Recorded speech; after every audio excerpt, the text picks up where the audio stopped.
জ্যৈষ্ঠের প্রতি মঙ্গলবার বাংলার ঘরে ঘরে যখন মা মঙ্গলচণ্ডীর ব্রত কথা মুখরিত হয়, তখন মন ছুটে যায় হাওড়ার ঝিকিরার সরখেলপাড়ায়। সেখানে সিঁড়ি বেয়ে উপরে উঠলে দেখা মেলে এক অদ্ভুত ইতিহাসের। সগর্বে দাঁড়িয়ে থাকা 1795 সনের দক্ষিণমুখী নবরত্ন গড়চণ্ডী মন্দিরের। মন্দিরের বিশাল নাট মন্দির পেরিয়ে বাঁ দিকে তাকালে দেখা যায় আরও দুটি ছোট মন্দির, বিলেশ্বর শিবের দেউল আর শ্রীধরজিউয়ের আটচালা। নাট মন্দিরের টেরাকোটার কাজ আজও এক প্রাচীন গল্প বলে যায়।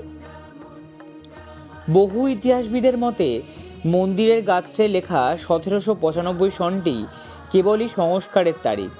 স্থানীয়দের বিশ্বাস এই মন্দিরের আদি ইতিহাস লুকিয়ে আছে সুলতান হুসেন শাহের আমলে। গর্ভগৃহে প্রবেশ করলে দেখা মেলে দেবী গড়চণ্ডীর। দেবী মূর্তি এখানে কাষ্ঠ নির্মিত, তার এক হাত আশীর্বাদের ভঙ্গিতে উপরে তোলা আর অন্য হাত বরাভয় মুদ্রায় সামনের দিকে প্রসারিত। দেবীর এই রূপ জ্যৈষ্ঠের তপ্ত দিনেও মনকে এক অদ্ভুত শীতলতা প্রদান করে।